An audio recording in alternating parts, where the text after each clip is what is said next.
You're listening to Audioversity, and I would like to welcome you all to the Wandering Jew podcast. I'm your host, Naomi Edelman, and I thank you for joining me on this journey to explore the diverse experiences of humans. Today's guest is the third-year business, administration, and entrepreneurship student specializing in finance. Okay. He's one of the most entrepreneurial spirited people I know and really wants to help people around him. And it's like such a beautiful feature, and you really, really see it. And I'm really excited to have him here. I would love to introduce you all to this beautiful human, Gavriel Amati. Welcome, Gav. Shalom. Shalom. What's up? What's good? Gav, I want to start off with asking a question from my last guest, who you know, Mr. Davi Lavi. Yes. Yes. Okay, so he wanted to know, if you were stranded on an island and could listen to only 3 artists, who would they be? Wow. It's actually the hardest question ever. That's such a hard question. Do I have to answer immediately? Yes. Yeah. Okay. Frank Ocean. Frank Ocean. Yeah. All right. Because he's the OG. Yeah, no, he's good. I'd go with Hans Zimmerman. Yo. Yeah. Nice. You know what Some I'm talking classic. about. Yeah. I like it. Yeah. Yeah. And the third one would be Arik Einstein. No way. Dude, I love it. First of all, Yeah. I noticed 0 Italians there. Right. Is that on purpose? No, I just guessed that I don't consider myself Italian anymore. Whoa. You've like just given up that identity. Yeah. Wholesale. Just happened to be When did you move here again? 2016. Okay. When did you move here? It's hard to say. I guess officially, like, it's hard to say. By the way, I remember when I met you. You remember when we met? I do remember when we met. Yeah. You ran away from me. Right, because you were in the dorms. You just came from the US. Yeah. And you were asking for water. Yeah. And I brought you water, but Yeah. obviously Corona and stuff. So Yeah. I ran away. Yeah. It was so nice. I felt loved and cared about. Okay. Gav, Yes. you were in Miluim. Right. Right.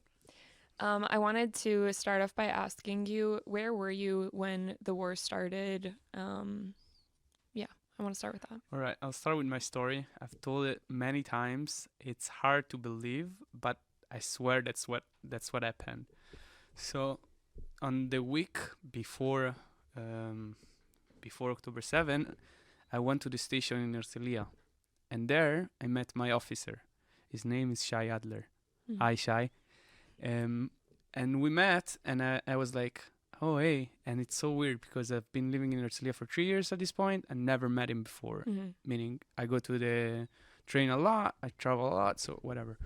And then on October 7, I went to Tel Aviv for Simchat Torah, and I went to a shul, and I met him there, and I'm like, man, that's not a good sign.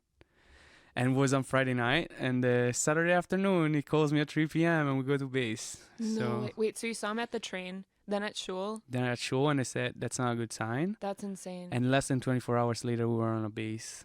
That's actually insane. That's insane, yeah, to think about it. Yeah. So we made a deal now that we're not going to see each other more than once a week, ever. Yeah. It's bad mojo. It's bad mojo. All right. Yeah. From there, I went to base.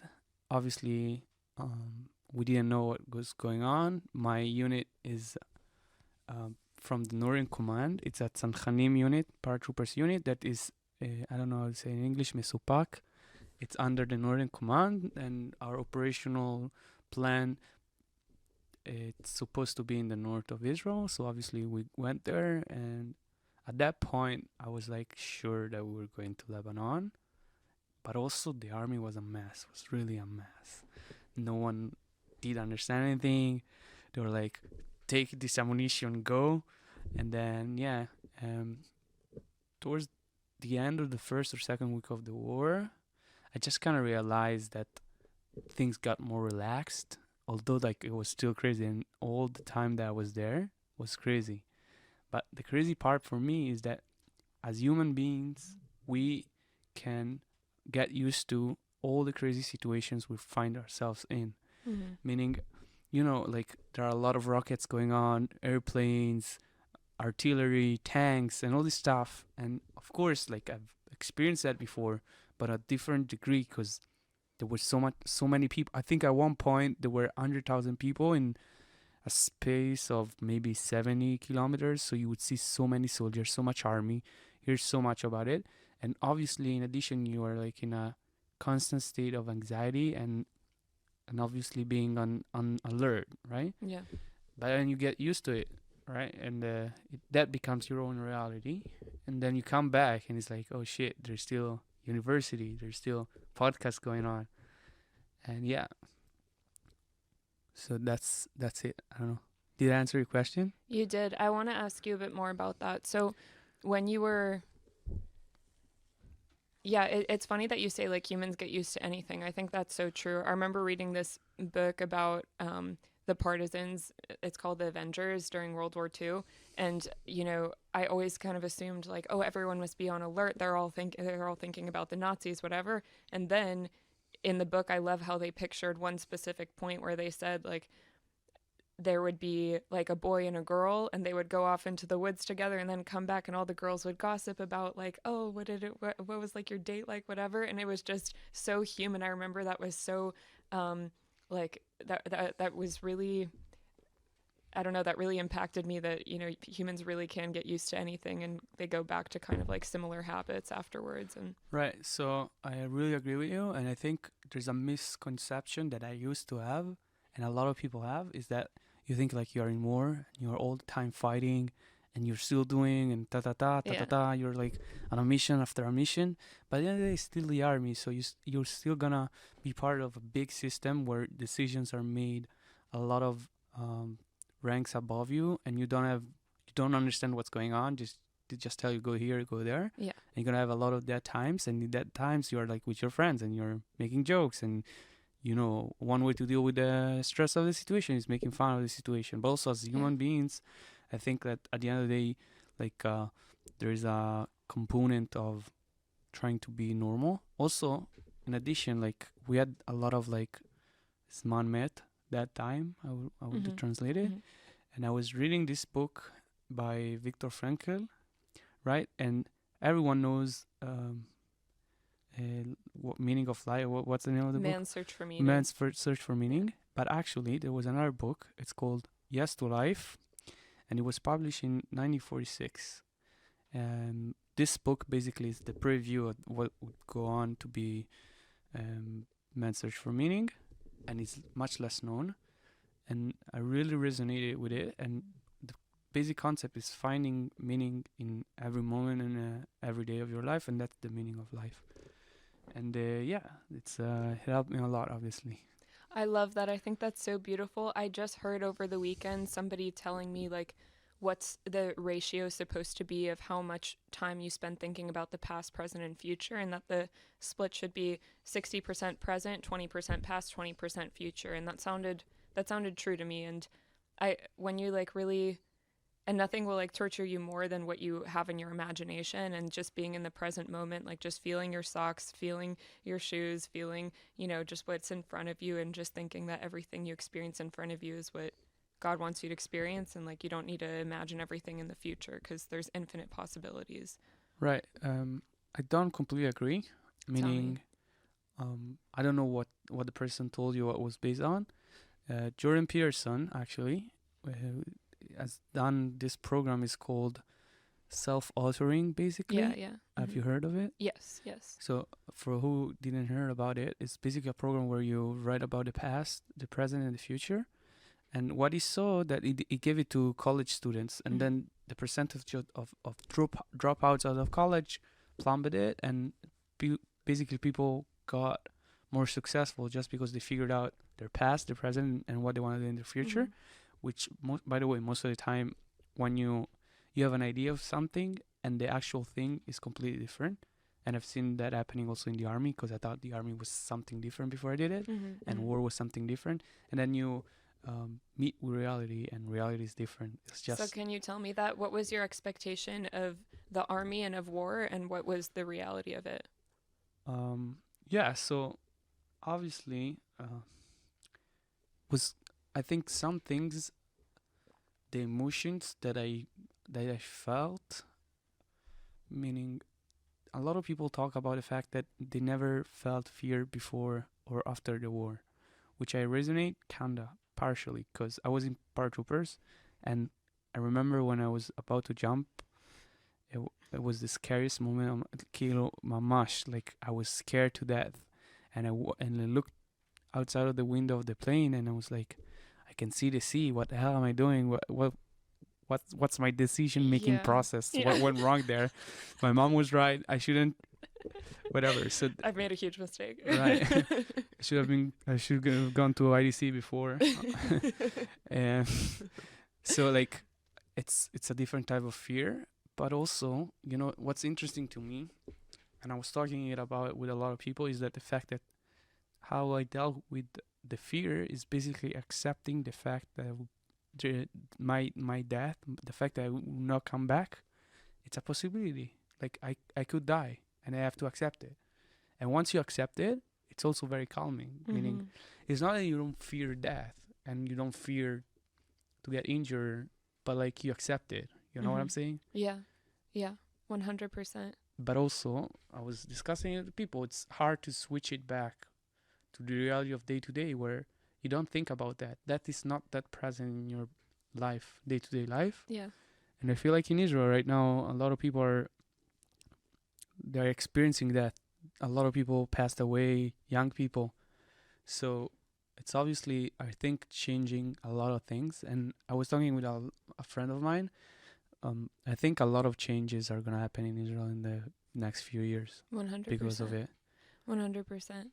I think it's actually a bad thing that humans don't think about their death enough. Like I really try to think about my death every single day because I think it forms how you function in the world totally differently, and you appreciate every moment a lot more and every person in front of you, and recognize that they're going to die and they're not a given. And it's like it gives you this deep gratitude for every person that's in front of you, for every moment that you have. And it's really important to contend with your mortality, and like the fact that it's happening now in this way is really terrible, but at the same time some people totally ignore it. Right. Always. So No, I get it. And yeah, so I think it's a self-preservation, mechanism.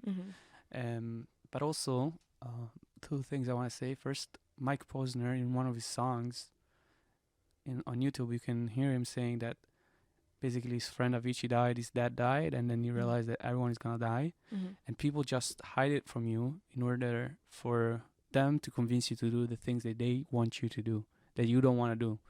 And if you live your life in a way that you understand that you're gonna die and you're not gonna work a job that you hate for 40 years, you act different. Another thing is that during Miluim, I was talking with my friend, and we were watching this movie, and it's a silly movie, but this guy goes to a funeral, and I asked him, "Do you ever think about your death?" And he was it was like yes, and then I told him I also think about my death and what people would say at my funeral, and it's like I don't think it's a healthy mental state to be in, but it's also interesting, puts a lot of things into perspective. that's something I don't agree with. Like I hear people say like, oh, it's not like, I think people are just really afraid of death, and therefore it always connotes like, oh, you're depressed or something. I don't think that's true. I think you could be really I think it's actually a sign of being really mentally healthy that you do think about your death a lot, because and like thinking about what people would say about you at your funeral is a very sobering thought. Like that really puts things into perspective of how you want to function and what are the most important things in the world. Because people don't say at your funeral like, oh, they were the CEO of whatever, and I'm so glad they were the CEO. It's like, no, what did they do with that? What Right. roles did they have in society? How did they help people? How are they as a father, as a son, as a daughter, as a mother? Like these really fundamental elements of being a human. Right. I think also that me personally, and I've seen it also in my friends during Miluim, is that you reconsider a lot of stuff about your life when you put in that perspective. And I'm gonna explain.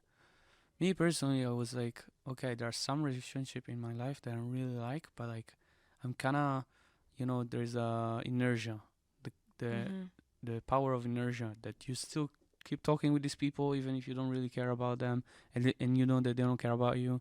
And then I made the conscious effort to cancel these people out and like don't spend time with people that don't love you, basically. Wow. And I can see also other people that they don't like their job and they want to change career and they take the opportunity. As we talk, there are a lot of similarities, I think, between Corona and wartime. Because Corona, but like the fundamental difference I see here is that Corona was much more on a personal level, like you're considering your life on a personal level, Mm-hmm. and war is as a society Mm-hmm. what we stand for. Exactly. What are we ready to do? What is the price that we're really ready to pay? Yeah. And I think in the state of Israel, we fought about meaningless stuff for the most part. They're not gonna affect our lives. Yeah. And people were upset about it. Yeah. Which was, I think, also fabricated by social media in Yeah. a big part. Yeah. That's my conspiracy theory for you. No, I agree with that. I think that's fair. Yeah. And there was, I think, also foreign intervention into that. And I can tell you more. Like, I was talking this morning with this data scientist and about Cambridge Analytica and all this stuff, and it's like crazy. Because what's Cambridge Analytica? So Cambridge Analytica is the company that basically Trump allegedly hired, and they used Facebook data in a way that targeted people for what they want, and they show them what they needed to see in order for vote for Trump. And because the election in the US are always so close, right? One is 49, one is 51. I'm not American, but that's my perspective. You can correct me if I'm wrong. The amount of effort that you need to tip the scale is so small. You just need two things: to recognize the people that are on the fence, because there are people that are always on the fence. There are, as you say, the swing state, right? So there are swing states, and there are also like people that are the decisive part of the swing state. Meaning, let's say Florida. Florida's swing state, right? No, it's red, but it used to be a swing state. Okay, give me another swing state. I would say. No, don't make me do this. I don't remember. All right, let's take a state as theoretically swing. The swingness of a state is determined by a small percentage of people, right? So if you can take it down and churn it down to this amount of people, and you show them all day long what they want to see about the president. Georgia. I think Georgia's purple now. Okay, Georgia's purple now. I got one. Awesome. So if you show the people that are actually the swingers of Georgia, it sounds bad. The swingers of Georgia, the things you want to see, they need to see about the president that you want to elect and the opponent. Meaning, in this case, let's take Trump and Obama. No, sorry, that's not possible. Trump and Hillary or Biden. And Hillary, right? So you show about bad stuff about Hillary and good stuff about Trump on the things that actually matter to them, then you can swing a state, right? So they did it, and allegedly that's how Trump got into power. And then Cambridge Analytica got a lot of, they got a lot of hatred. There was also a lawsuit, I think, involved, and Cambridge Analytica dissolved, right?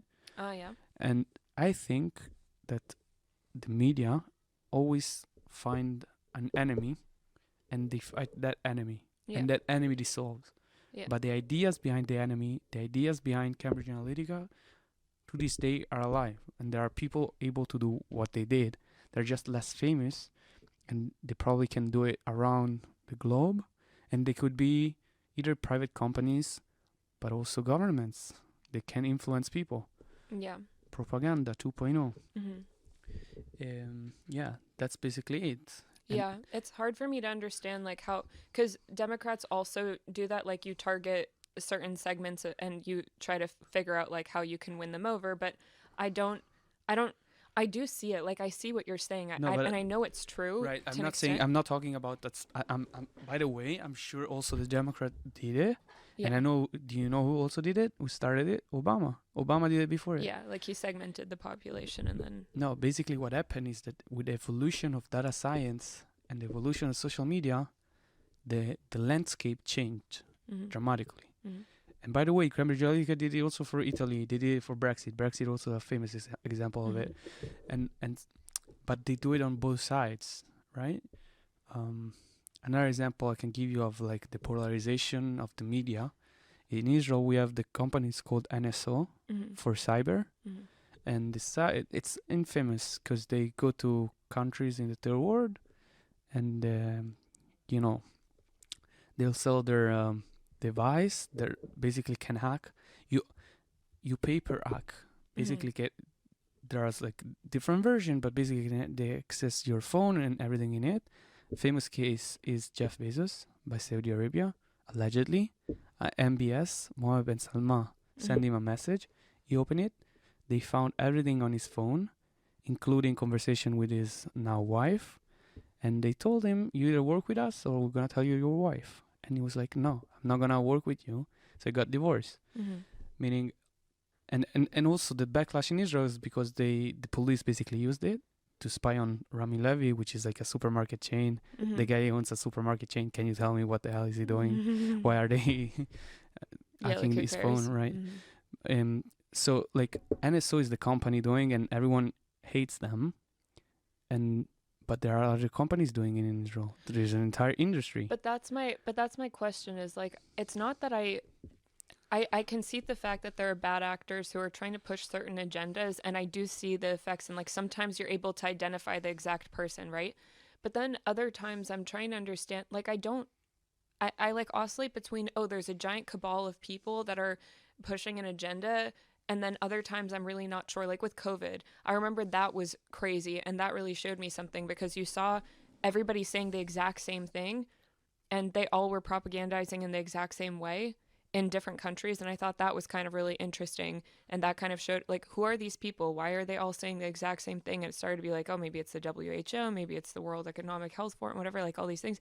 What I just don't, but then I oscillate between like, okay, people are really dumb, and the larger the organization gets, the more there are leaks, so it's not actually possible for there to be like a giant conspiracy. You know, that's where like conspiracy theorists kind of go off the rails a little bit, where it becomes really unfeasible and untenable to have this many people who are orchestrating something. So like, who are these people? Like, so you know? If I may, about Corona, I want to say two things. I'm not a scientist, but I think and I believe that in that case there was a lot of good intentions, and in retrospect we can analyze it and say that maybe they did mistakes, but they were driven by a place of fear, because they were scared, and they got scared, and probably they did mistakes, and they didn't really understand the stuff because it was a new illness. And also, I'm not gonna enter in the vaccines and more than I need to, but basically also in Israel, like we've been, why did we get this vaccine first? All the health system in Israel is on databases. We're one of the most advanced places on earth. For instance, in Italy, it's not like that. It's not that all your data is in one place, centralized, and your doctor can access it. So we sold our data in order to get the vaccines first. Now, I'm not going to say they are bad or good because I'm not a doctor, but it's obviously a little scary and worrying that we got vaccine as trials. We were human trials for a new type of vaccine, by the way. Yeah. I think it's both. I think there were bad actors, and I also think that there were people who genuinely were making mistakes, and I don't think you could say for you personally that like, oh, I'm not a doctor, so therefore my opinion doesn't matter, because what I noticed is that people were being kind of ultra crepidarian in that they were going outside of their purview of expertise. Like, let's say Fauci, for example, he was an immunologist, right? Or virologist, and that is his specific field, right? And he has knowledge in that, and he can like tell us about the vaccine, etc. But then you notice that they start to like creep out and then start to make philosophical claims about how humans should lead their lives, and that I think is kind of outside of their purview. Like, there's a certain extent to which like policy has to be made, but at a certain point it also just ends up being like not even within their purview. And you do see that he like flip-flopped on a lot of things, and he ended up, like, a lot of them are coming out now saying like, oh yeah, we lied about that, straight up just lied. And other people, I do think, like in the lower ranks, were genuinely just scared, and they thought, you know, we're just trying to help people, like that's why I think you should get it. Right. So I think the dichotomy that we have in the corona and living in a society is that you have your rights, but you also live in a society. So And to balance those is really hard. Yeah, but so when you live in a society in every country in the world, there's a sort of a social agreement. Social, how's it called? The social contract. Contract, exactly. So, for instance, in Israel, you don't carry weapons, and the social contract says that the army and the government and the police is gonna protect you. Now, on October 7, the social contract was broken by the army, by the government, by everyone involved in that. So, what you in that case? Do you arm all the people?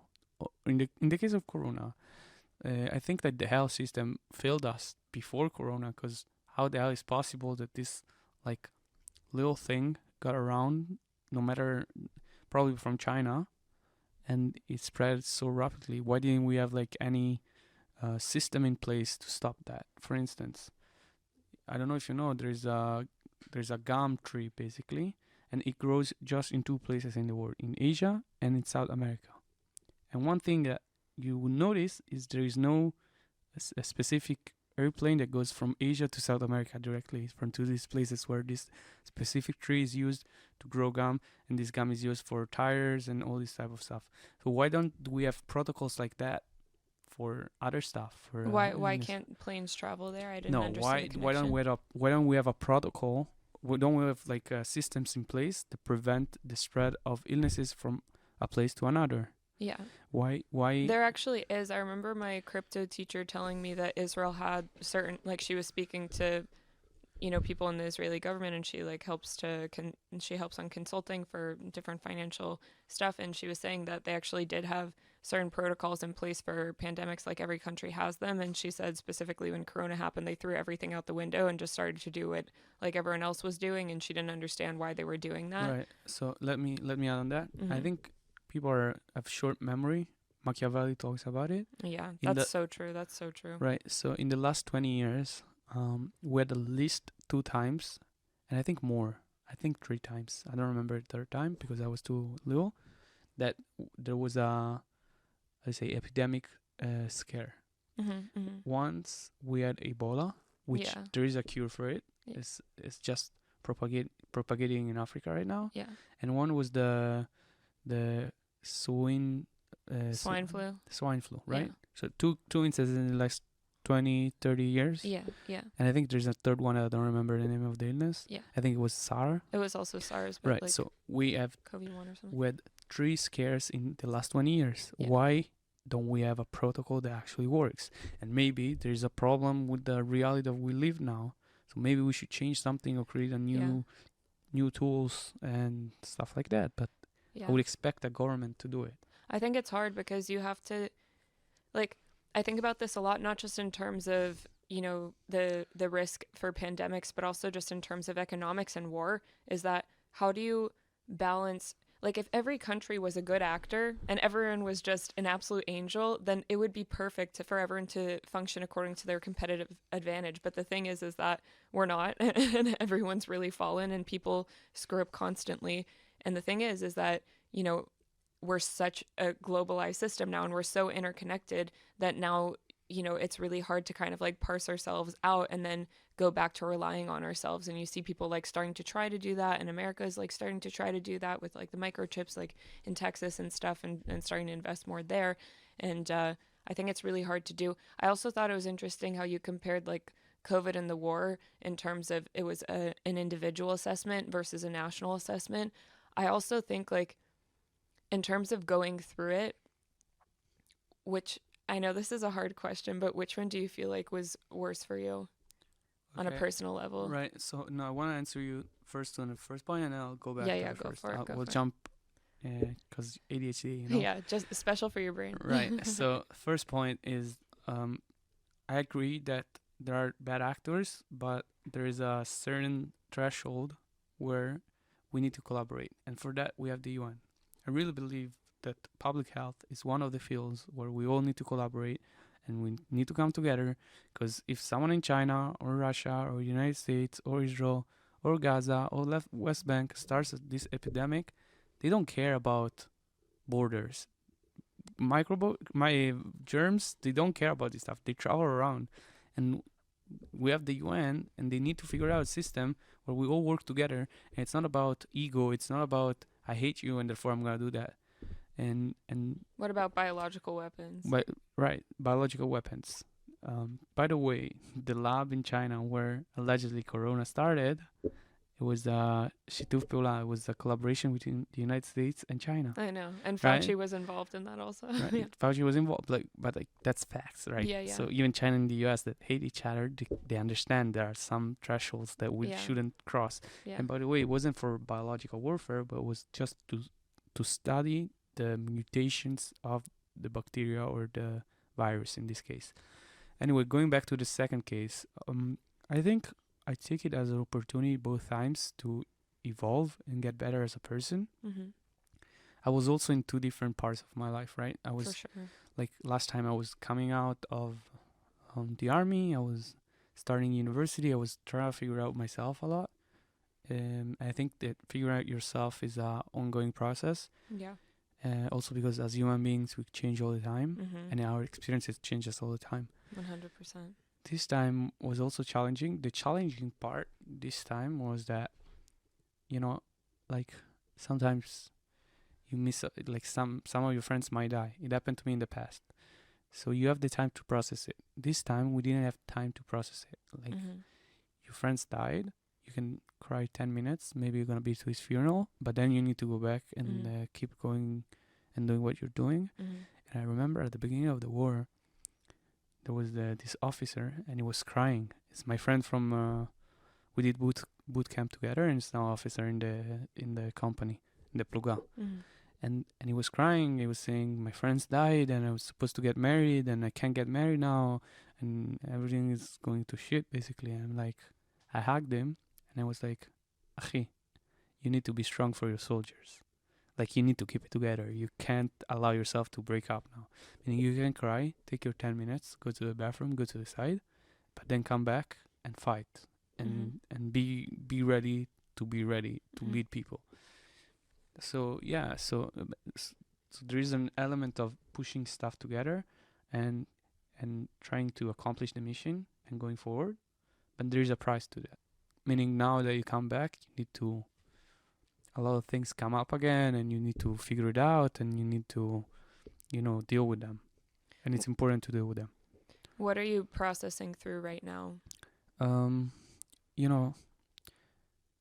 Although I went home a couple times since the beginning of the war, actually at one point I was going out every 2 weeks, so it's fine. I think that Going off base. off base and going home, yeah, and getting a break basically. Yeah. I think that the problem for me is that October 7 to February 15 that I came back basically and I finished my reserve duty. It was a long period of time where it's like one thing after the other, and it's like all an evolution. You don't stop thinking too much. The army is very good at it. They don't want you to think. They always try to give you stuff to do so you don't think too much. And then you go back home and it's like, oh my god, what the fuck just happened? My country got, like, the enemy entered the state of Israel, which never happened before, maybe in 1948. And yeah, a lot of people died, a lot of suffering, crazy stuff happened.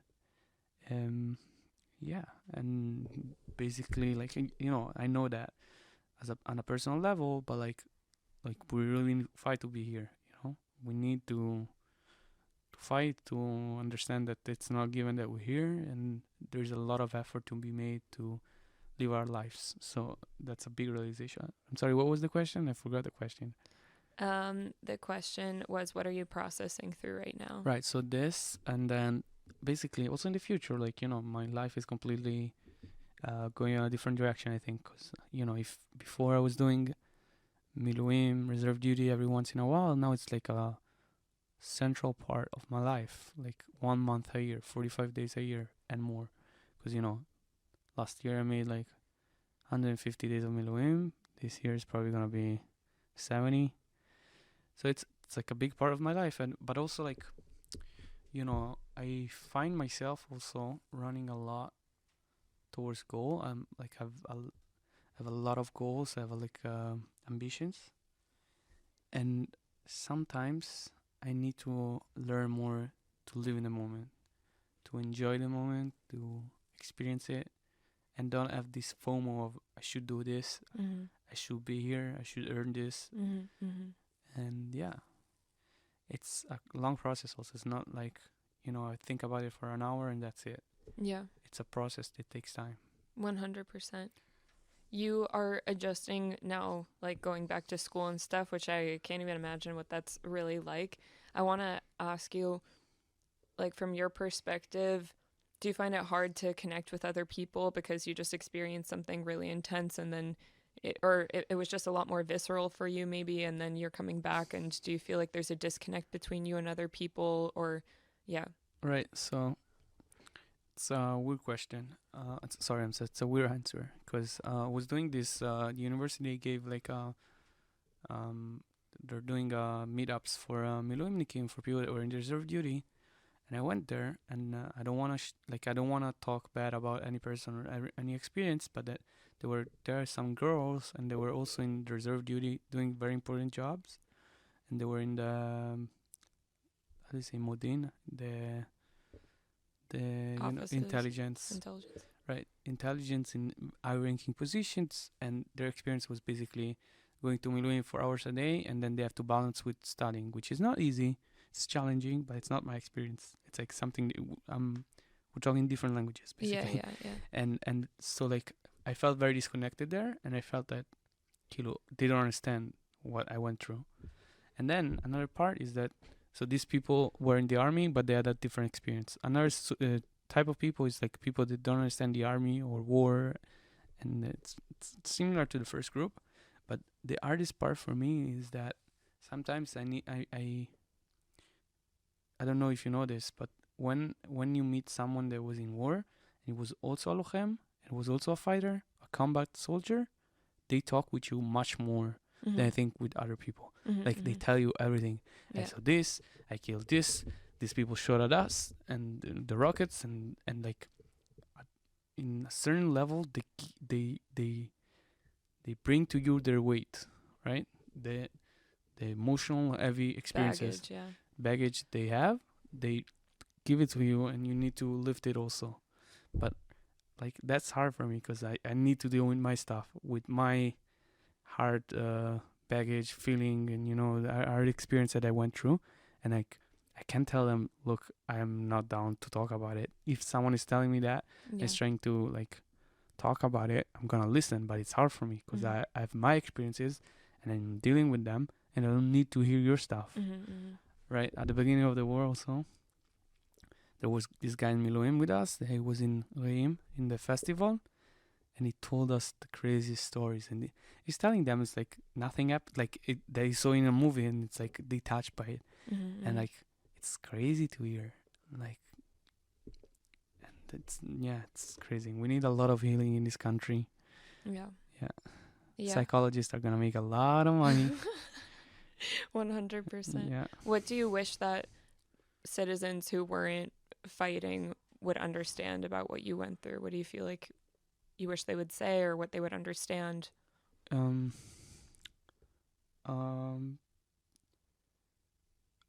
don't know, but I'll tell you something else. I'll give you an answer for a question you didn't ask.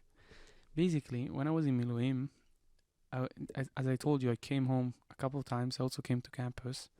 I'm like, oh shit, people are like living their life, and I'm like in the north of Israel fighting and whatever, and there are a lot of stress.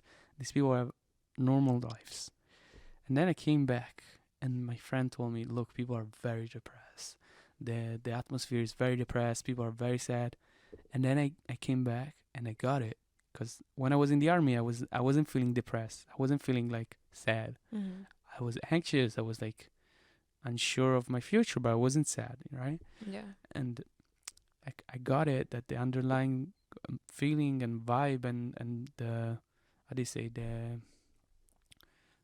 the basic feeling of people, the baseline is sadness, and it's people are in grief. And at the end of the day, our generation is the one that gave the most, because most of the people in Miluim is from our generation, but also lost the most because most of the people died in the Reim festival are our age group. Right? So, and I came to a realization with that, like, our generation now is in charge for change, for a positive change in our society to make things happen. It's not the people younger than us, and it's not the people older than us. And to add to that, you know, they say that you become an adult when you see your parents as a human being, right?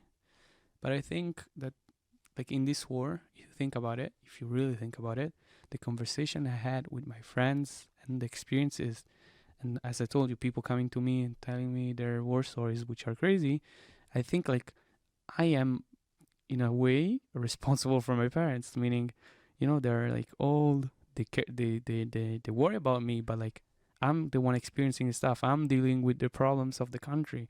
I'm in charge of it.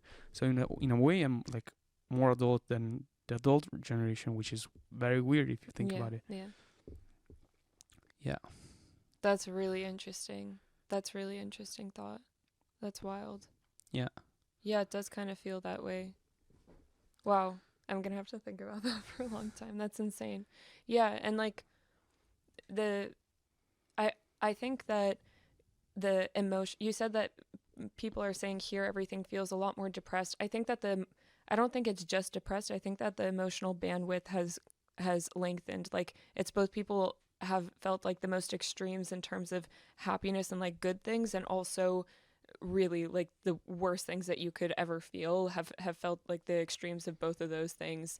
And you know, it's weird because people are like trying to create here, and like you think, oh, everything's so normal that when you come to school, but like people, I remember doing an assignment for data analysis in our classroom, and you know, there were only a couple people in there, and it wasn't like during class time, and then all of a sudden there's like a terrorist attack like in the city right next to Renana, and then everyone's like, oh wait, my brother's was like one of the people in the terrorist attack. Oh, it was on my mom's front lawn. And you're like trying to do this bullshit data analysis assignment while like real stuff's happening around you. So it's hard to like stay focused and be forward thinking on the future. But it, for me, it gives me a lot of optimism to see just the strength of people around us and that we're all doing it together. And I think, to go back to your comparison with COVID and the war, I think you could make an argument that COVID was worse because you had to deal with it alone, whereas this, you're dealing with it together, and it's actually terrible, like it's hell, but it's also, you're going through it together. So in a different way, it's also more helpful, and we're social creatures, so you rely on other people a lot. And what I think, I kind of disagree with you partially. I think that both things are big events that everyone has to deal with. Yeah. This time, the degree of experiencing of the event is different for people. Meaning, yeah, that's true. Right, like living in Tel Aviv and living in Kfar Aza, the way you experience October 7 is very traumatic, but it's on a different. It's also different volume. Totally. Right, and in Corona, actually also there, the people that experience in different volumes. But at the end of the day, it's everyone experienced, like everyone was at home. Meaning, then you have different homes and different social and economic levels, but you are all at home. And actually, a beautiful thing about Corona is that there was no FOMO. It happened also another time where Instagram, Facebook, WhatsApp didn't work for like 2 hours. So you're not missing out, and no one is doing anything. They're all at home, all with their families. You need to focus on the moment, focus on yourself, and focus on your family. And there's nothing else. Nothing else is going on in the world. That's You're beautiful not as well. missing out. Yeah. And yeah, it's crazy. That's a good point as well. Nice. Gav, I want to ask you, what's your relationship these days like with God? Right. When we met, you were religious. Now, where are you standing? What are you holding? What's your relationship like with God? Do you believe? Do you not? Right. So I'll make an introduction. I believe that I'm a person, also because I have ADHD, that goes through phases. I get very obsessed, hyper focused on stuff, and then I just leave them, boom, in a day. It happened more than when I was a child, but I see myself evolving all the time and evolving my ideas, which I think is very important, because when you don't evolve anymore, then you're dead. Like 100%. like you're these dogmatic things that other people told you and therefore you believe that no, nigma, you finished. Either you're evolving or decaying. Those are the only options. Right. So I had my problems with religion for a long time, and it took me a long time to admit it. Mm-hmm. And also made decision that didn't make sense if I really was honest with myself, Mm-hmm. like going to yeshiva. So I really separate between religion and God, and until before the war, I was like, okay, maybe I'm not doing everything by the book, but I'm still in good relationship with God. But now, on October 7, after the events of October 7, all the atrocities, the rape, the burning of babies, and all the other terrible stuff that happened that day, I'm like, okay, there's a prayer. It's called Erachum V'Chanun. It's called God that is I would translate Rachum. It's like merciful, V'Chanun, and it forgiveness, and it forgives people. How can I say something like that? How can, it doesn't make sense. Mm-hmm. And to answer that, I'm kind of getting also to a reconciliation. I was reading the book. It's called The Hitchhiker Guides to the Galaxy. Have you heard of it? I have. I know it's Elon Musk's favorite book. I never read it though. Yeah, it's very ironic. And in the book, there is a story. The story goes like this. Basically, planet Earth is a simulation made by rats. And what's the entire point of this simulation, of this supercomputer makes this simulation, is to answer the question, what's the meaning of life? Mm-hmm. So they wait, and the calculation takes 7,000 years or something like that. And the day of the response, they come out with the announcement, and the answer is 42. What's the meaning? They go back and they really understand. They didn't understand the question, because like I don't understand the question if the answer is 42. So then they have the calculations, and they have other 7,000 years of calculation to understand the question. Mm-hmm. But they didn't get to the end, because then whatever, the computer explodes or whatever. I don't get in this story, but meaning, do I really understand what's going on? Do I have a deep understanding on what was going on? Also, this country was very divided. Mm-hmm. I was saying that it's either a war or civil war. Like, we were on the brink of a war. Either way. Yeah. People protesting 3 times a week for 6 months over something that doesn't really affect their life on a daily basis. Right.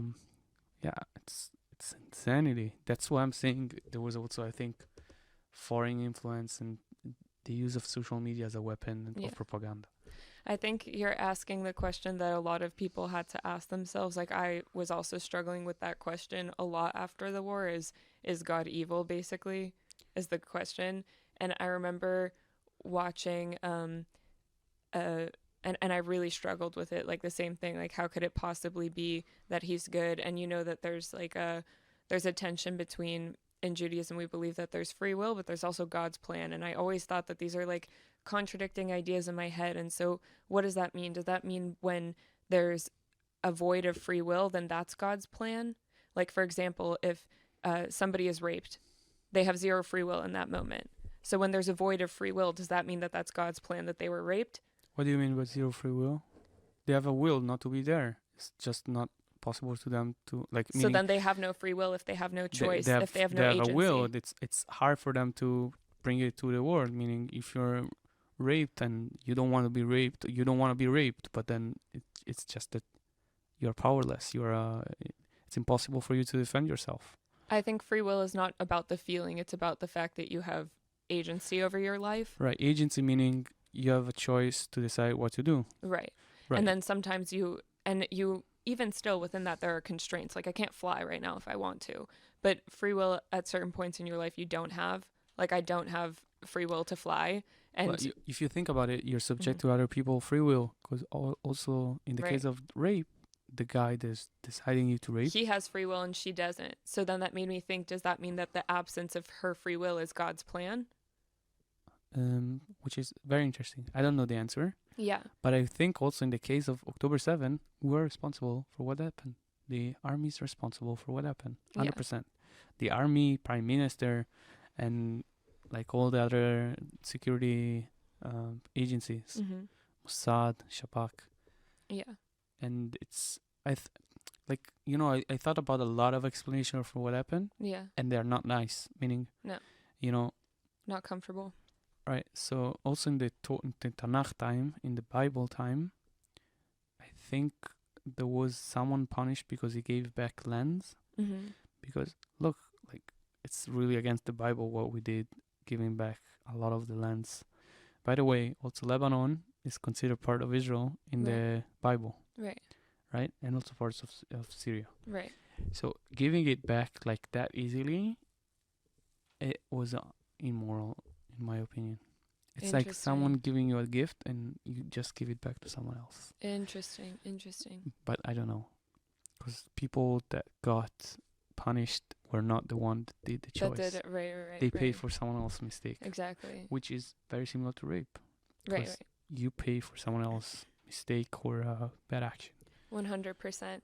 And to continue on the is God evil, is like I've also come to some reconciliation with that, is that I think that there's very, very strong case that God is evil. I think the prosecution's case against God is very strong. They even did a movie about it in the Holocaust. It's based in the Holocaust, where all the members of the death camp are putting God on trial. I think it's called God on Trial. And they're assessing whether he's responsible for this and whether this was his will. And they're basically arguing, is God evil? And in the end, they come to the conclusion that God is evil. And I'm getting chills thinking about it, but there were two moments where in the movie, one of them, there's a father who's religious and the son is secular, and the son's making the case against God. And then the father's saying, okay, so now what? So God is evil. Now what? How does your life change? Like, you've come to that conclusion, and how is your life better? And another moment is at the very end when they prosecute God, or whatever, they convict God of being evil, and then they say, okay, and they're all being led to the gas chambers, and they say, okay, now what do we do? And then they say, we pray. So they all came to the conclusion he's evil, but anyway, we still pray, because what else is there left to do? Right. And I realized, like, I think the case that he's evil is very, very strong, much stronger than the case that he's good, but I know this isn't a logical argument, I guess, but I just know, no, it is a little bit. There's two things that I felt. That one, when I felt like in my heart that I feel connected to God, it feels like I'm touching goodness, like it feels like something good. And if I also look at people, if I look at the product, like if you follow the rules of the Torah, if you lead your life according to halacha, then on average, it is a good system for people, and it creates good people. Like Western civilization is based on it, and it made us have a good standing of morality. And so I came to kind of that conclusion where it's not obvious that he's good, but those are the closest approximations to an answer I got. So I'll answer into that, and it's going to be a little complicated. Yeah, go for it. First thing, I think that no one knows about God's plan, right? You don't know the bigger picture. That's true. It's just no one knows. Yeah. No matter what. It's existentialism, basically. Yeah. No one knows. No one has it figured out. You need to figure it out by yourself. That's the meaning of life. Yeah. And so the derivative of that is that basically, for me, it doesn't make sense that a lot of the evolution of Judaism is made by people, rabbis. And why should they listen to you? Like, what's your authority? How do you know better than me? And that's the first part. The second part that for me was very challenging, and it was very, I was like, doesn't make sense to me. It was all these people with me in the Miluim, in the reserve duty, they were religious. And I was like asking to them, did this thing, events, change your faith? Are you doing something different? Are you questioning your faith? Are you questioning how you're living your life? Are you questioning God? And they said no. They told me no, and I didn't even think about it. Meaning, for me, there's a hard problem if you don't get moved by the events when you're a religious person, a person of God. So, like, you need to question yourself. And Did you question? Like, I didn't question whether God existed or not, because I've dealt with that when I was younger, but I did question if he was good or not, very, very seriously. Right. So did you question whether he existed or not? No, I didn't question if he existed or not, because, like, also something that you can't really prove or misprove. Yeah, there's just hints at it. Right. So there's also another theory that God just doesn't give a crap. Like He created us, or whether we exist, and so it's like we're just human beings, and we're limited. That's also an option. But it's like there's also another philosophy that says live like if God existed. Live it. Right. Right. But I think that the reality is, and the problem is, especially in Israel. Israel has a lot of the philosophy of Israel is like we figured out everything is gonna be okay. Yeah, beseder. And I think that's the fallacy of the thought. Like yeah, beseder. We don't care. We don't take care. We push it off. It's gonna be okay. We actually need to take care of stuff. We need to ask the hard questions. We need to put the right people in place, and we need also to have a questioning period of ourselves and our society. Meaning, there was also how do you say, Kan 11, the news in Israel. So they did an article, a piece about these people in this sayeret, in this special unit. They didn't want to go to the army anymore because of their form. They literally went on TV, and one of the guys, because also in their unit, people were divided. Some people were saying, you're not right, you shouldn't do this stuff. And some people were saying, no, we're not going to do reserve duty anymore. And by the way, these people are officers, and no one punished them. Like, you are an officer in the army, and you're saying not to go to the army. I'm not an officer, but like, it doesn't look good. Right. So, and then one of the guys says, these people in Khan Yunis are looking at us, and they know that we are divided, and they're gonna attack us. And 6 months later, they attacked us. So they brought them together back, and they're talking, and like you see one side that doesn't really decided was against the, how do you say, not going to the army. That it's not attacking these people because they are their friends, but also the other side, the people that said, I don't want to go to Miluim anymore. They sign a letter, meaning also the army didn't take care of them, because if you don't want to go to Miluim, don't come. We have enough people. And they were not admitting their fault. I mean, they didn't want to lose their face on TV, on national TV. I understand that, but like, this was part of the problem. That's undeniable, and we need to take our own responsibility. Because also another thing I see is that, like, Jocko Willink. That's so weird. Davi also brought him up last. Right. I think he's into him. Yeah, of course, he's awesome. There's the thing. It's called extreme ownership. In your life, when you take ownership for your mistakes, it's actually liberating, because you're also the one that can change your reality. Right. You're in charge of what's going on, and you're responsible for what's going on with you and your life. And if you take action, basically, you can change your reality. Yeah. And on a personal level, everyone has to understand what did wrong, leading to these events. Yeah, 100%. I think that's really important, and everyone's doing a serious cheshbon nefesh, like analysis of the soul right now. Right. I don't think so. You don't think so? You don't feel that? I don't think so. I think that the Ramatkal, the chief of staff, it's not doing it. Although they say that they were responsible, like, there are structural problems with the army now. They are not getting fixed. There are a lot of hard questions that need to be asked. They are not being asked. I was in the north this summer, and we're on this border. We're defending like 40 kilometers of border, and we're like 47 soldiers. So a soldier per kilometer. And we were not equipped with the right stuff. We didn't have hand bombs, and we didn't have all the stuff we needed. So, look, we need to ask ourselves, how is that possible that we have a 70 billion budget for the defense ministry, and we're still missing basic stuff to defend our country? Where is this money going? What is getting wasted off? Why do we have swimming pools in the army and we don't have, vests or drones? We don't have drones. We have, with a swimming pool, you could buy drones for the entire army probably, and they didn't buy them. And now they're trying to catch up. But what happened until now? Where were you? Yeah. That's a great question. Those are really good questions and really important. Right. For sure. Okay. Gav, I want to ask you a bit more about your future plans. I know you're always thinking about different business ideas, and I think it's so awesome. And you're always I don't know, at least to me also, you push me to to like take active steps towards doing certain things, and you like offered to help me all the time, and I just am so grateful that you like want to be involved in like helping push people to be better, and I think that's just such a beautiful thing. I want to ask you, like, I don't know, what are your ideas that you're excited about? What things are you excited about for the future? Right. So what I'm working on right now, Mm-hmm. basically, it's I take all these advices from Alex Hormozy, the YouTuber. I don't think you know him. So I'm very ADHD. That comes to me with being creative. I'm creative. Like I'm ADHD, therefore I'm creative. And a problem with it is that you need to be focused on an idea. You need to go on Be with consistent. it. Be consistent with it. So I'm basically working on staying on where I'm staying. Nice. And what I'm like setting up to finish the project. And part of it was also like experimenting with this technology.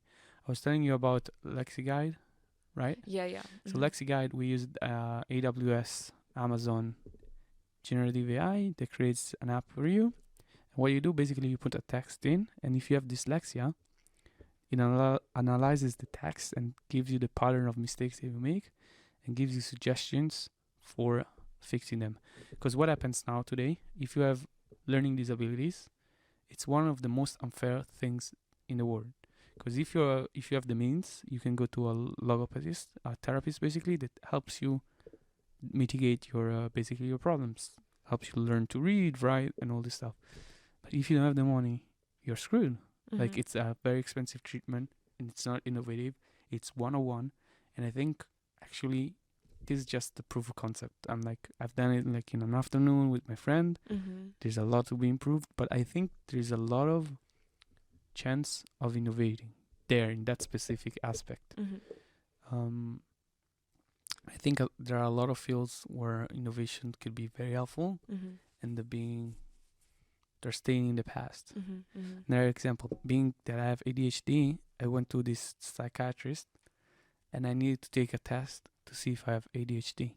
I needed to go to a place, open the computer that was there, putting headphones that they gave me, and doing the test there. So I'm thinking to myself, why can't I just take this test, make it online, free for everyone, so you know if you have ADHD, without spending like 500 shekels or $500 or whatever. Why no one has done it before? What's going on here? Yeah. So that's a goal of mine. It's basically, I want to help people. I want to elevate people. I think we need more of that in Israel, where Israel is very interesting. The tech scene in Israel is very interesting. You have the microprocessors, the biotech making the new pill to cure cancer, and then you have a lot of startups doing like Instagram for cats. Yeah. Tinder for dogs. Startup nation. Yeah.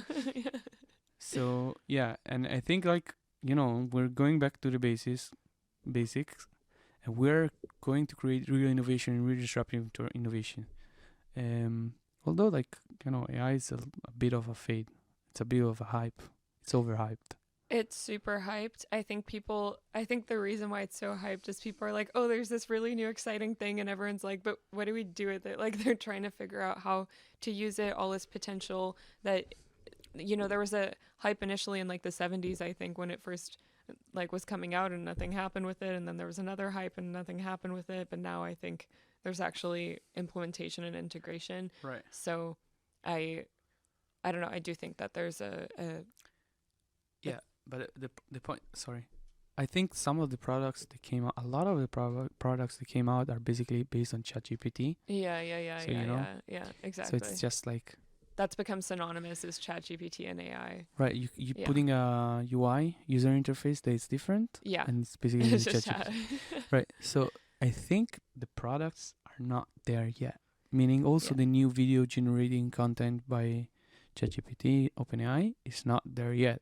It's good enough. It helps you a lot. Makes 70% of the job. Yeah. But it's still not there. Yeah. Can we get there? That's my question. I've done a course this semester, although I wasn't there. It's called AI for Entrepreneurs. And my teacher is like, in 20 years, no one is going to have the job anymore. Because this is a thesis is that sometimes you have so much, your workers are so bad that using an AI is better. And then I was like, I don't agree with you. I think we're still gonna use people. Maybe if you're in the bottom 20 percentile of the people, it's gonna be harder for you to find a job. And then I saw this research on Threads, not Twitter, Threads, because it's interesting sometimes there. And this professor was showing as law students, even most importantly, better performing students, when they're helped by the AI, they will get better. Basically, you know the bell distribution. The bell curve, yeah. Bell curve switched to the right, meaning people were Yeah. having, I don't know what I didn't delve into too deep into the research, but based on their KPIs, they were performing better. So everyone moved to the right, meaning everyone got better. And I was also reading another book. It's called The Human Machine Team. It was written by intelligence officer in the army, and it's based in a lot of research and a lot of like systems and codes and applications that the army has and developed over the years. And basically the thesis of the book is that if we want to be successful, we need to learn to use these tools. But these are tools. They're not gonna, if we work together with the machines, with the AI, with the data science, data analytics, whatever, and the human makes the choices and calls the shots, it's like so much better than a human. It's so much better than AI. Yeah, I feel like it's that's a trend. Like, we think that every time we're living in is always unprecedented, but there are always rhymes in history. It's not that everything repeats itself, but there are rhymes, and you could see with every technological boom that it was a huge shift in the market, and there's a restructuring, but in the end, humans and machines together end up being way more than either of the parts separate. Like the sum of the parts is stronger than sure. History repeats itself, and people don't realize this, but the level of automation that we achieved in the last 200, 300 years, it's insane. It's crazy. 90%, I think at one point, 80 to 90% of the people were working in the fields. Yeah. And there were majority of the energy of the world was focused on just feed us. Yeah. Right? And then what happened with the tractors and the automations and the machines? Less and less people work there. And now the collective human power brain that we are is focusing different things like science, medicine, technology, and everything is going so much faster. Like we evolve and we get better faster and faster. So what happens now, and in my opinion what's going to happen, is that even if machines take our place in stuff they can do better than us, we're going to find new ways to research and focus the collective power of our brains on finding solutions that the computers can't solve for us. Right, we can offshoot menial time-consuming tasks and focus on other things. Right. I think the three big problems that I see with AI is, one is the rate of change is much faster than it was before, so that's something that would be much harder with restructuring. Another thing is that for people is that there would be a much more intense bifurcation that in society, that the people who it lets people be much, much lazier, but it also helps people who are driven be even greater than they would be otherwise. So I think there's that element that I'm not sure how you bridge. And on the other hand, I remember this podcaster I listened to, he's really funny. He was saying that he's this writer, novelist, and he was saying that the world is run by autistic people now. And it was funny, but it's also true. They're literally autistic. Jeff Bezos, tell me he's not autistic. Mark Zuckerberg, Elon Musk, literally they admittedly say that they're autistic. And it made me think, okay, does that mean that there's the competency hierarchy is going to be even more intense, and maybe there's going to be less things for people who are not as intelligent? And also made me think about what were autistic people doing in the past? What was the competence hierarchy before? It's interesting. Maybe competence hierarchies also evolve over time. It used to be that whoever was the strongest, that mattered the most. Autistic people were probably not doing okay in the world because they weren't able to socialize enough, and we were much more social before and relied on each other. So but I think I don't agree with you on this point. There was I think I was watching this documentary that they found in the very, very past, before we we even learn how to write, that human beings would take care of handicapped or mentally challenged people, and it's an important element of society where we, like as a society, we take care of the people that are weaker than us. That's what makes us human beings. I also want to answer you about the people that don't change. I agree. People that don't change, they get in the short term they get destroyed. In 2008, the people didn't change, get destroyed. Make another example. My parents have a store, brick and mortar store in Italy. They sell clothes to tourists mainly. Amazon came along, and they were not able to innovate, and the business is smaller now. They're paying the consequences. But now, in 20 years, when the new guy wants to open a store online and he has all these tools like Shopify, Amazon, he has the chance to start a store with much less capital and knowledge, because the price to fail is much smaller. So you can take risks. You can take calculated risks, and in the long term, like, it gives opportunities. In the long term, people in university gonna study arts, and they're gonna study technology, and gonna study medicine, and they're gonna learn how to work with it. If you think about it, also for us as students that live this transformation, we are like let's say we're in third year when second year when ChatGPT came along. The way we study now, it's much different than before. It's crazy. And we adapted to it. We're the ChatGPT like we're adapting to ChatGPT. We remember clearly what was before, and we're working differently now. So but that you also see that it permits laziness, but it also permits for excellency. Like, let's say even within myself, last year how I used ChatGPT was to give me all the answers. This year how I use ChatGPT is to have basically a study buddy and somebody that I could ask all of my curiosity in a logical sequence and be able to follow the logical path. Whereas before I would just have some curious thought and I wouldn't be able to bounce it off anyone, or I would ask one question on Google, I'd have to do research, whatever. This way I could ask one question, then a follow-up question. Okay, what is that? What is that? Tell me, how does Bluetooth work? Like, I literally learned about how Bluetooth works because it just was a random thought that came into my head. I asked ChatGPT, and then I was able to, and I feel like it's making me smarter, but it could also make you lazier, right. And it depends on the person. No, it's another thing I noticed is that when I was in elementary school, the teacher, also in high school and whatever, the teachers will tell us the same things that teachers are telling us now about ChatGPT. It's not reliable. You shouldn't use it. Yeah. And like, you should double check stuff. Yeah. And it happens every time with the technology is not mature yet. It's not there yet.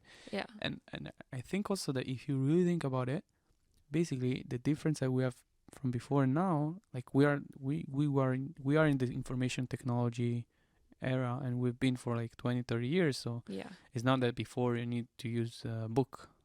It's still the internet. Yeah. I remember, like, actually in high school, I was taking Latin. You need to take Latin in Italy, and I was using this big dictionary to translate. It was so annoying. I was so bad at it, and like, it's so irrelevant as a skill today. Yeah. And the school didn't evolve.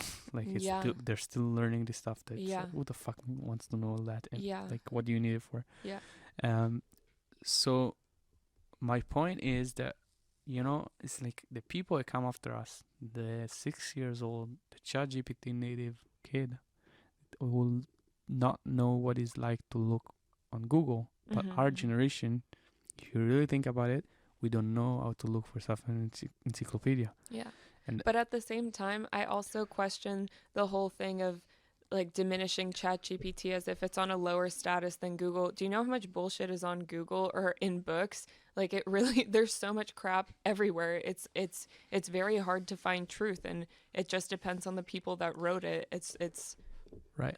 It's like it's part of being human. It's part of not having like undeniable truth. Yeah. But what I'm also thinking about our generation, which is interesting, if you think about it, overall, like, to collect all the stuff we talk about today, I started in 1997, and people had phones, big phones, cell phones that were big, and over time they evolved to get to the iPhone, and so we lived through that change, and was so much change. When I was a kid, my dad had a fax. you know, a fax, Mm-hmm. and they still use it in Israel for Bituach Leumi, the security. That's the only place in the world they use it for, I think. And so now we're like in emails and more, Yeah. and we saw the evolution of it. And then we went through Corona, and we were old enough to understand what was going on in the world Mm-hmm. and to feel the effects. Mm-hmm. And we're like adults, but like still in a developing phase on going to college, starting getting your experience, and we got affected more Mm-hmm. than, like, I was telling my parents all the time, like, you're 50 now, like, of course you don't care, like, Yeah, yeah, you yeah. lived your experience already, you're married, whatever, Right. right? And this war, like, we took responsibility for this war, and so, like, you know, in like 10 years I'm gonna tell my kids I've been through a lot in my life, you know. Yeah. You've been through nothing. You've been through nothing. When I was 26. Yeah. Yeah. So like as a generation, as people that live through these events, like, you know, we've been through a lot, and this experience has actually shaped us in a way to be very special. Mm-hmm. Like, we know what it's like to look for stuff on Google, to go to the 10 page of the research. And we also know how to use ChatGPT, and we also used books before. It's a lot of change in Yeah. a relatively small time frame. Yeah. What are you excited about in life? What's making you excited these days? Happy these days? Happy these days. Yeah. Happy is a big word, you know, with everything going on. Yeah. I'm trying. I think what makes me happy and what drives me in life is trying to better myself and better people around me. And you know, in the future, like, I have big goals for the future. I'm working towards big goals, and I have this understanding that it's coming more along with time. That money is a tool, is not a goal. Yes. Money buys you freedom. Yes. And also, yeah, you know, it's like, it's about the journey much more. I try to, like, I'm happy that I feel that I'm getting wiser, Yeah. that I'm actually able to analyze situation in a more detached way and Yes. understand if I make a mistake. Amazing. Amazing. And it comes with time. Yes.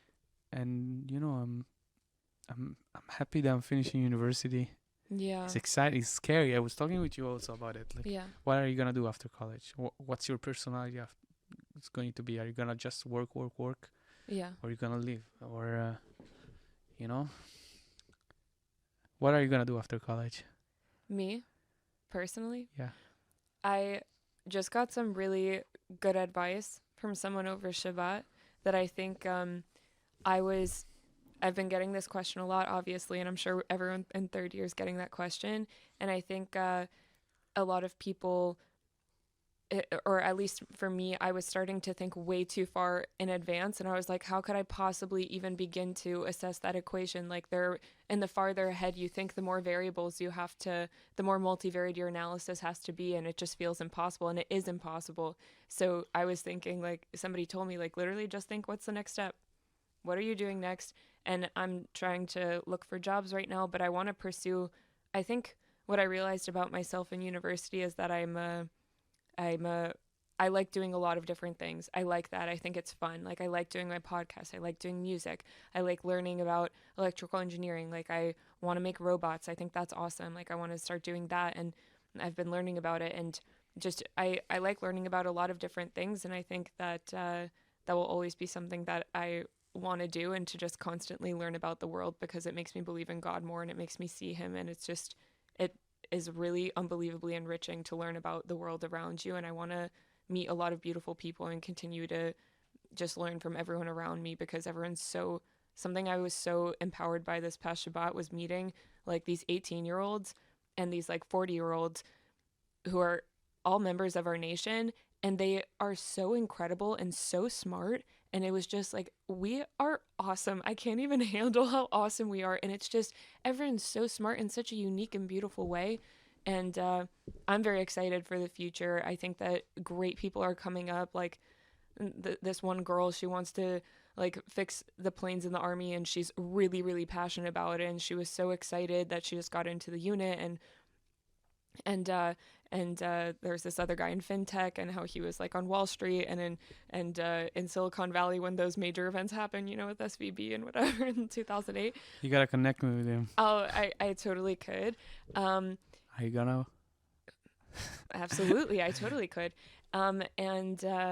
Yeah, so what I want to do next exactly, I'm trying to look into different jobs. I don't know. Right. My advice to you, that's Please.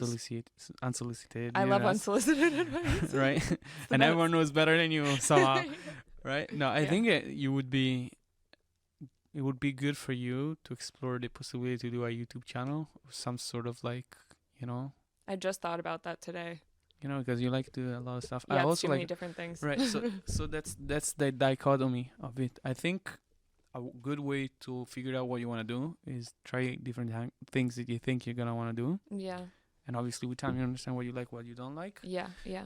On the other hand, you need to dive deep into something, right? Yeah. Yeah. To be an expert, and I was Alex Hormozy. I go back a lot to him. I'm gonna look him up after. Yeah. I really like him. Yeah. He says whatever you start at the beginning, you're gonna suck, and it's gonna suck. Like, Yep. I'm learning now UX design. I'm not that good. I suck. And Yeah. practice makes perfect. There's Yeah. a research by a Harvard professor, and it divided two groups. One group was making a vase, just one beautiful vase, and the other group was making, I think, 20 vases until they gave the final one. And I don't know what's the criteria, what's the KPIs. It's like social science at the end, so it's not real science. No offense, you guys. Right. No offense. Take it personally. So it said that the group that made 20 iteration of the item of the product, the last product came out better than the group that just focused on one, because Nice. like practice make perfect, For sure. and you learn and you craft your skills, and 100%. and the fast changing world that we live, it's a possibility that what you do now, it's not gonna be relevant in a year. Exactly. So you need always to learn more and deepen your skills. Yeah. But at the same time, you could also offshoot a lot of your skills to these new different programs that are coming out, and like all these cool free AI tools that, you were telling me about how to make a website for myself, and like Right. there's so many different things that could help you. I was watching a video this morning about all these different like new free AI tools that you could use and all the cool things you could do with them. And there's just Right, they sound cool, but they're Yeah. not there, and they're definitely not there to. I think it's funny. It's a psychological thing. I think, right? I was taking this course. It's called AI for Entrepreneurs, as I told you, with Dudu Kalmanson. There's one AI tool, I don't remember the name, where it's basically 3 agents talking to each other. One is the marketing officer, one is like a CEO, one is a CTO, and you tell them, I want this company, and they make an entire plan. It's very interesting. It's Yeah. super cool, but it's Yeah. still not there. And also, like, psychologically, you want the person in the company that is in charge of marketing. Like, you're not gonna give it just to an AI. And also, as I was discussing with my teacher, but I really think that there's a physical limitation, and we're gonna hit a point that it's not gonna be convenient anymore. He said that the quantum computers could be the actual key for general intelligence, general artificial intelligence. I don't believe so. I believe there's a limit of like the microchips that you're using, semiconductors that you're using to build AI, a limit of electricity you can pull up, because like at one point, like for AI you need a lot of electricity, so like there are physical limitations they're gonna find in your hardware, and as much as you can optimize your software, at one point like there's a point of diminishing return. How much more can you actually? But I remember my dad told me something about like in terms of electrical storage that electric cars actually were invented long ago, but they were beat out, and they were so much better than gas run cars, but gas run cars beat them out because they couldn't like store enough electricity to go far enough. Now electric cars are becoming more of a thing because we've learned how to have better storage. So I think that that's a huge thing that people are like developing also, is storage of electricity and energy. Like, I can get into my rant in electric cars and all the reasons. I was actually talking VC that specializes in electric cars and electric technology and all this stuff, came to talk in university. I just like, I know all the problems of cars. Like, I dive deep in this stuff in YouTube, and you can dive deep. Okay, so the story I know about electric cars is that yes. So the problem of batteries is they decay over time. Like Right. if you would take a battery from the 80s, probably now wouldn't work and it would Mhm. be less effective. Right. If you take a car from the 80s, it's not the most functional car, but you can still run with it. Yeah. If it's a Toyota, it's probably still good. Yeah. So that's also something to explore because, like, the life cycle of a car now is much more shorter, and these things also pollute a lot because it's chemicals, and also the kids taking the chemicals are kids in Congos, and the Right, and right. and the mines are owned by China. So there's a dependency there. Yeah. So what happens with electric cars is, from my understanding, the story that I know is that in the 70s, after Yom Kippur War in 1973, there was basically the Arab countries made an embargo on oil, and there was no more oil. The world didn't know what to do. So the U.S., the Department of Transport, I think, they made this thing about creating alternative fuels cars. And one guy made a hybrid car, and one guy made an electric car, and they were getting funding and there was traction for it. But then what happened? The crisis ended, and they went back to the regular cars. And also, if you think about it, like Toyota started working on hybrid cars 27 years ago. In 1997, the first Prius went out. Yeah. So But even before that, I think it was like in the 50s or something insane. Like really, really. right, and when the first autonomous car came out, first self-driving car, in the 80s. Or I think from Carnegie Mellon College. I'm not completely sure. Pittsburgh. Woo. Yeah, Pittsburgh. And the car could go just like 5 kilometers per hour because the computational power wasn't there. Right. So like these these changes take a long time because they are very hard problems. Yeah. Yeah. And very smart people are working on them. Like Elon Musk is pretty smart. People work for Elon Musk. I love that guy. Yeah, they're smart. They're smart. Elon, if you're listening, please hire me. Hire me. Let me come on the podcast, please. Let me be you'll be my sensei. Yeah. Please. I'll be his sensei. I'll be your sensei. Nice. Yeah, so like, but like, also there's a dichotomy, right? Because you can look at a problem and say, look, this thing is impossible to figure it out. And then you could be Elon Musk and freaking making a rocket coming down. Or you could be the guy in Rafael that decided to make the Iron Dome that actually takes a missiles mid-flight with a 97% accuracy rate. It's insane. It's insane. It's insanity. It's like, and also once some guy that works at Rafael came to talk with us, and he told us the previous weapon that they had to intercept missiles had a 20% success rate. It was from the US, and it would use nuclear something, and there was to be nuclear waste. No, not nuclear energy. It was something with like a radiation, and there would be radiation in the land afterwards, so it wouldn't be usable. And it's like they send like 20-30 missiles because there's a 20% accuracy rate. So yeah. So that sucks. That sucks. But then comes a guy and says, אני יכול לעשות יותר טוב. I can make it better because I'm Israeli and I like hummus. And the dude actually makes it. Yeah. The you guys, hummus powers the dude your from brain. Russian Ikra makes it. That goes to the Technion. The best college in the world. Yeah. Like these people are like the audacity of Israelis. And sometimes they're also right. They're like so not self-aware. Yeah. But that's the reason why they succeed.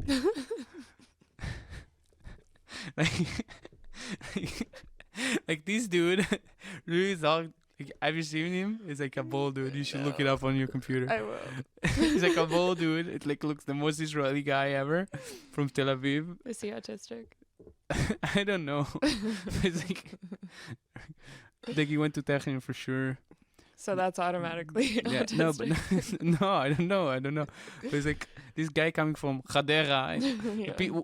Like if you ask someone else from outside of Israel where is Hadera, they probably don't know. And probably if you ask Israelis, they don't know where Hadera is. And this dude actually make the most accurate missile ever. Yeah, that's so dope. That's so awesome. People. Yeah. We're awesome. What can I say? Yeah. Am Yisrael Chai. Israel Chai. Yeah, Gav, in closing, I was wondering, do you have a question for my next guest? Yes, is what is a big failure or a big, uh, like a big loss that he took in his life, and how he dealt with it. Nice. That's a great question. Yeah. I'm asking that to Sandrine. Sandrine? Yeah. Send me my regards. I love her. She's the best. She was the head of the investment club that we're both part of. Yeah. Yeah.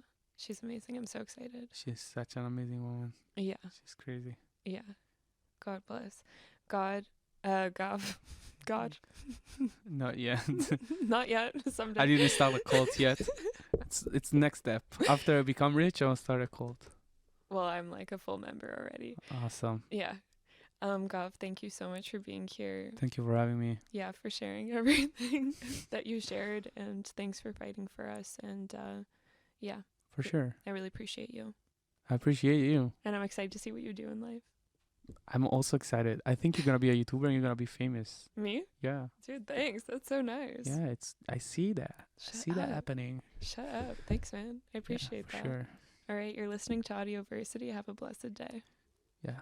God bless. God bless.